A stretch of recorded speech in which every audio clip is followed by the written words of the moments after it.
the fact that, ठीक है, it is due to the fact that the magnetic axis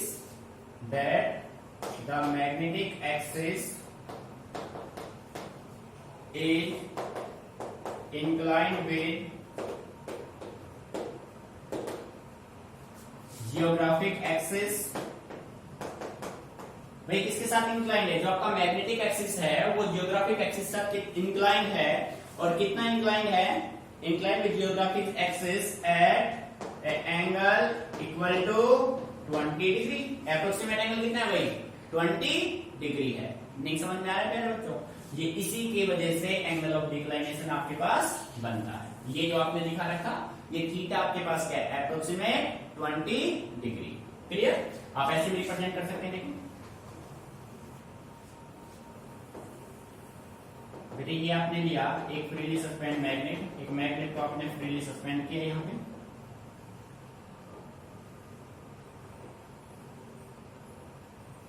जब आप किसी भी मैग्नेट को, ये हो गया आपके पास अर्थ का, ये देखो बेटे, ये हो गया ये मैग्नेट का नॉर्थ पोल, ये मैग्नेट का साउथ पोल। ये जियोग्राफिक, ये रोटेशन ऐसे है। जियोग्राफिक यहाँ पे नॉर्थ है तो यहाँ पे क्या मिलेगा? साउथ पोल मिलेगा। यहाँ पे साउथ है तो ये जियोग्राफिक क्या मिलेगा? Geographic north pole. ठीक है प्यारे बच्चों? अब बेटे ये तो इंक्लाइनेशन है ना, दिस इज द थीटा, और ये किसके इक्वल है? Approximate 20 degree. आ रहा है नहीं समझ में? जो आपका मैग्नेटिक एक्सिस है वो जियोग्राफिक एक्सिस के साथ कितना इंक्लाइंड है? 20 डिग्री। उसी की वजह से आपके पास कौन सा एंगल बनता है? Angle of declination. ठीक है? तो प्यारे बच्चों अच्छे से नोट कीजिए। फिर भी कोई डाउट रहता है तो आप उसको कमेंट कीजिए या फिर मैसेज दीजिए। क्लियर? टॉपिक इंपोर्टेंट है, ध्यान रखिए।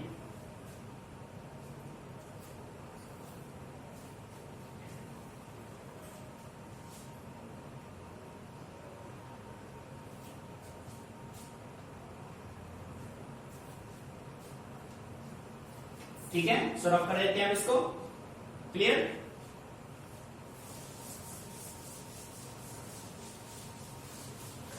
तो प्यारे बच्चों, our next topic is angle of dip. Second आपका कंसेप्ट है एंगल ऑफ इंक्लाइनेशन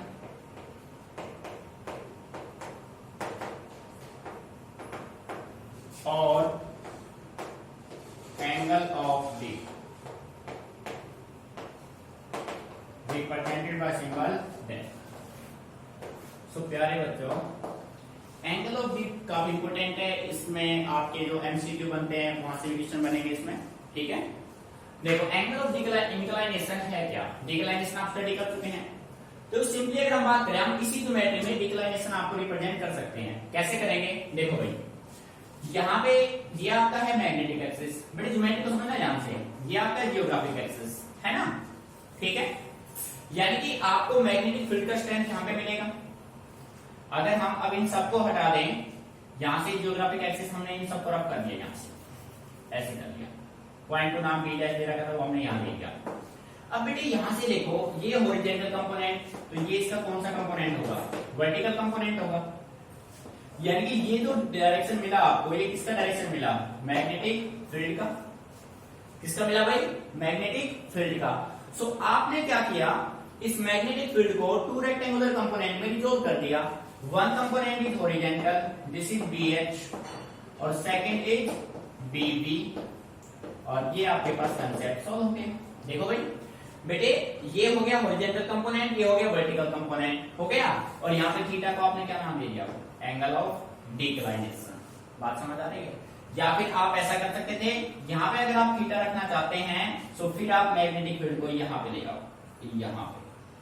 ठीक है, ये मैग्नेटिक फील्ड का सेंस अगर आपके पास आ गया, ये हॉरिजॉन्टल, ये आपका वर्टिकल, और ये आपको किसकी स्ट्रेंथ देगा? मैग्नेटिक फील्ड की। और बेटे ये जो एंगल बनेगा ना, ये कौन सा बनेगा? This is the angle of inclination, angle of D.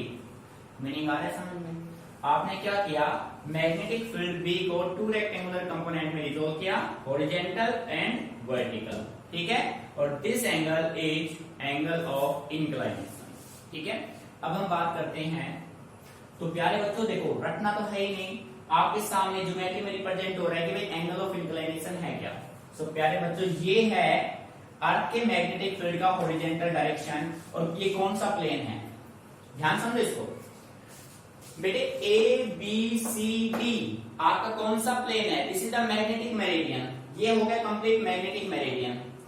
B हो गया अर्थ का मैग्नेटिक फील्ड। एपी जो हो गया मैग्नेटिक एक्सिस तो है ही, बट जब बी को आपने रिजोल्व किया, अर्थ के मैग्नेटिक फील्ड का कौन सा कंपोनेंट हो गया, ये हॉरिजॉन्टल कंपोनेंट हो गया। अब इन दोनों के बीच में जो एंगल बना, that is angle of inclination और एंगल ऑफ डिप। क्लियर है। सो प्यारे बच्चों हम ये कह सकते हैं डेफिनेशन में, एंगल ऑफ डिप और angle of inclination is the angle between earth magnetic field B and horizontal direction in the magnetic meridian. प्यारे बच्चों बात समझ आ रही है, रटना नहीं है, समझना है ज्योमेट्री को।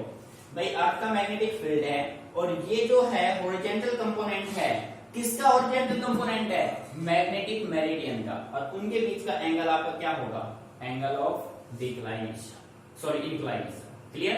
सो डेफिनेशन देखो, angle of inclination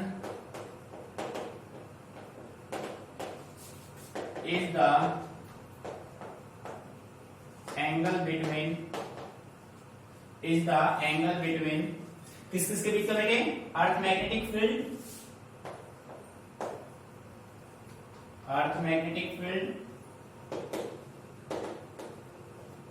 and horizontal direction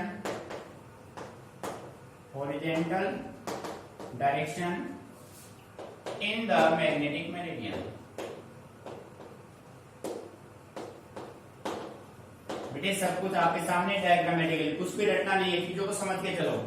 ये आपका मैग्नेटिक फील्ड, ये मैग्नेटिक मेरिडियन हो गया, इनके बीच का जो एंगल बनेगा that is angle of dip. Meaning समझ में आ रहा है, क्लियर। अब प्यारे बच्चों जो एंगल ऑफ डिप है उसको आप मेजर किससे करोगे, एंगल ऑफ डिप को मेजर करने के लिए हमने एक डिप नीडल यूज किया, एक मैग्नेटिक नीडल यूज किया। उस मैग्नेटिक नीडल को हमने नाम दिया डिप सर्कल। क्या नाम दिया आपने, डिप सर्कल। क्लियर। सेकंड आपके पास क्वेश्चन ये बनेगा कि जो एंगल ऑफ डिप है इसकी वैल्यू अर्थ के प्लेस पे, हर एक प्लेस पे सेम होगी या डिफरेंट होगी। सो प्यारे बच्चों आपका आंसर होगा the value of angle of inclination is different at different places. Clear. So देखिए यहां पे आप ये कह सकते हैं एंगल ऑफ डिप या inclination, angle of dip is measured by using dip circle.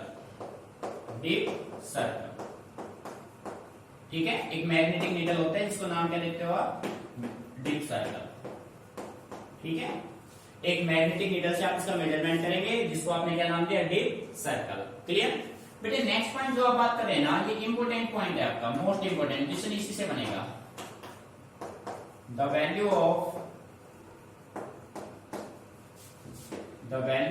Angle of dip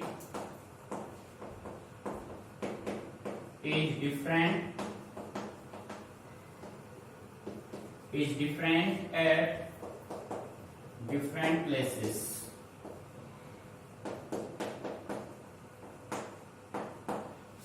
angle of dip की जो वैल्यू होगी वो अलग अलग प्लेस पे अलग अलग होगी, डिफरेंट एट डिफरेंट प्लेसेस। ठीक है। सो बेटे फर्स्ट एट इक्वेटर, बेटे इक्वेटर पे जो आपके पास वैल्यू होगी वो क्या होगी, इक्वेटर पे आपका होगा, इक्वेटर मतलब थीटा कितना होगा, थीटा आपके पास क्या रहेगा भाई, 0। ठीक है। इक्वेटर पे आपके पास क्या होगी इसकी वैल्यू, एंगल ऑफ डिप की वैल्यू इक्वेटर पे दैट इज इक्वल टू 0। ठीक है, या आप ये कह सकते हो इक्वेटर पे मिनिमम, आपसे बस ये पूछा जाएगा, और सेकंड आपके पास क्या होगा, एट पोल्स। पोल्स पे इसकी वैल्यू क्या होगी, मैक्सिमम। ठीक है, मैक्सिमम मिनिमम आपसे पूछा जाएगा कि कहां पे इसकी वैल्यू मैक्सिमम होगी, कहां पे आप इसकी वैल्यू मिनिमम। अब मैक्सिमम मिनिमम की अगर हम बात करें, इक्वेटर पे अपने पास एंगल ऑफ डिप की वैल्यू क्या होगी, 0 डिग्री, और पोल्स पे क्या होगी, 90 डिग्री। ये ध्यान रखना है, एंगल पूछे इक्वेटर पे 0, पोल्स पे 90। मिनिमम कहां पे होगा भाई? इक्वेटर पे। मैक्सिमम कहां पे होगा? पोल्स पे। तो प्यारे बच्चों अच्छे से नोट कीजिए, अच्छा टॉपिक है। ज्योमेट्री में कोई प्रॉब्लम हो मैसेज करके पूछ सकते हैं आप, ठीक है।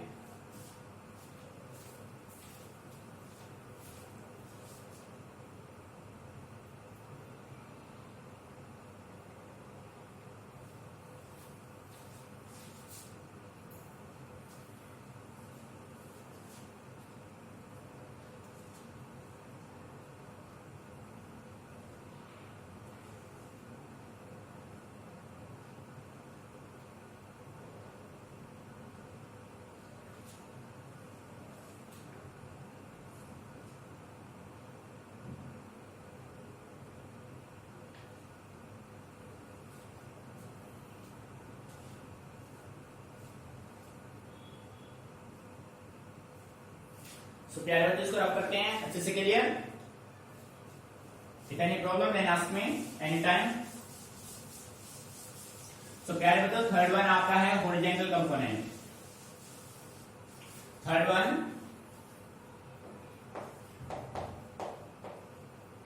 Horizontal component, horizontal component of earth magnetic field. Symbol इसका क्या है भाई? एच। ठीक है। अब देखो नाम से बता रहा है horizontal component of earth magnetic field. So प्यारे बच्चों ज्योमेट्री में जाओ, क्योंकि कंप्लीट ज्योमेट्री से सोल्व करना है आपको सब कुछ। ये आपका है मैग्नेटिक फील्ड का डायरेक्शन। आपने क्या किया? अर्थ के मैग्नेटिक फील्ड बी को टू रेक्टेंगुलर कंपोनेंट में रिजॉल्व कर दिया। एक कंपोनेंट आपका ये बना BH, एक आपका BB। BH horizontal component, BB आपका वर्टिकल कंपोनेंट। ठीक है। सो अभी प्रेजेंट में हमें कौन सा कंपोनेंट निकालना है? हॉरिजॉन्टल कंपोनेंट कैलकुलेट करना है यहां से। ठीक है। सो B को जब आपने रिजॉल्व किया तो BH डायरेक्शन में रिप्लेस करोगे, BH cos डेल। ठीक है। वर्टिकल का तो यानी कि इसको हम ऐसे रिप्रेजेंट कर सकते हैं। देखो यहां पे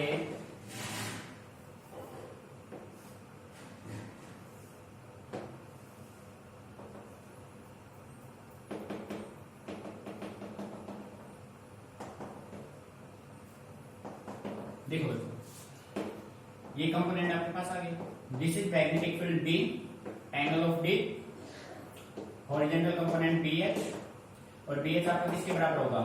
BH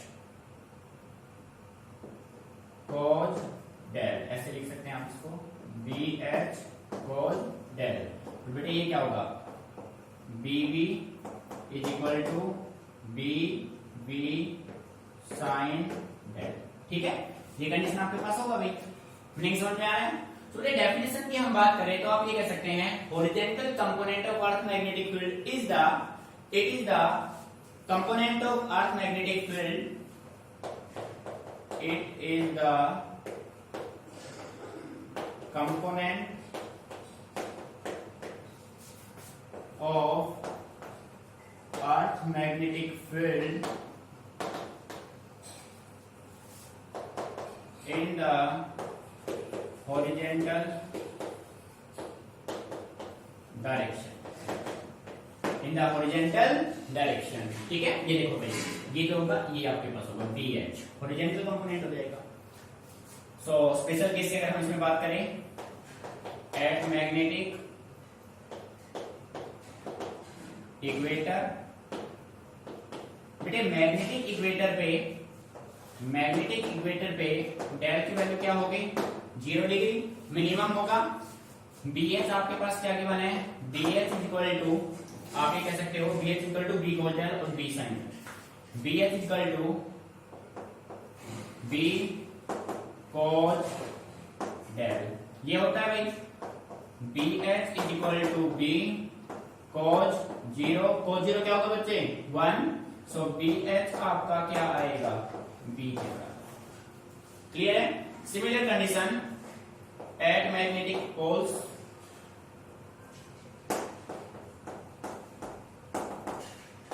मैग्नेटिक पोल पे प्यारे बच्चों डेल की वैल्यू क्या होगी? 90 degree. BB is equal to, pole से हॉरिजॉन्टल निकालना है आपको, BH equal to B cos 90, और बेटे cos 90 क्या होगा जी। मीनिंग आ रहा है समझ में? अच्छे सोल्व कीजिए इसको। मैग्नेटिक पोल पे कंडीशन आपके पास ऑप्टेन यहाँ पे हो जाएंगे। ये रिजल्ट आपसे पूछे जा सकते हैं भाई, इक्वेटर पे और इस पे पोल पे, ठीक है। तो प्यारे बच्चों, आप इसी के बेस पे हम सोल्व करते हैं वर्टिकल कंपोनेंट।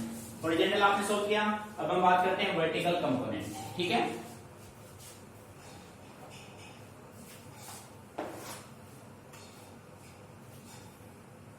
बेटे इसी में मॉडिफाई करने वाला हूं मैं, ध्यान से ऑब्जर्व करना है आपको, ठीक है। नेक्स्ट आपका बनेगा, अब मैं हॉरिजॉन्टल वर्ड को रिप्लेस कर रहा हूं, यहां पे देखो, यहां पे हमने लिया vertical, vertical component of earth magnetic field. Definition में क्या होगा, जहां पे हॉरिजॉन्टल था वहां पे क्या पुट कर दो आप, वहां पे आप क्या पुट कर दोगे, वर्टिकल, ठीक है भाई। It is the component of earth magnetic field in the vertical direction, clear है, यही आपके पास होगा। एट मैग्नेटिक इक्वेटर डेल आपका 0, बी एक्स को रिप्लेस तो कीजिए, यहाँ पे क्या आएगा बी, तो यहाँ पे बी साइन डेल हो जाएगा, और बेटे साइन 0 जब पुट करोगे यहाँ पे आएगा साइन, साइन 0 क्या होगा, क्या हो जाएगा 0, मीन्स वर्टिकल कंपोनेंट क्या होगा 0। सेकेंड आप पुट करोगे एट मैग्नेटिक पोल डेल आपका 90, B equal to B sine 90, और बेटे साइन 90 क्या होता है, साइन 90 आपका 1, so B V is equal to आपके पास क्या आएगा डी आएगा। मीनिंग आ रहा है समझ में, ठीक है। तो अच्छे से आपको ऑब्जर्व करना है, ये आपके magnetic element of earth complete है। प्यारे दोस्त, बार बार बता रहा हूँ, सबसे इंपोर्टेंट टॉपिक है, एग्जाम में रिपीटेड क्वेश्चन इसके आए हुए हैं, कई बार रिपीट हो चुके हैं। सो अच्छे से इसको समझना है, फिर भी कोई प्रॉब्लम रहती है देन कॉन्टेक्ट मी, क्लियर। रटना बिल्कुल भी नहीं गलती से भी, ज्योमेट्री जिस बच्चे ने अच्छे से क्लियर कर लिया, बेटे गलती से भी प्रॉब्लम आपको आनी ही नहीं है, ठीक है।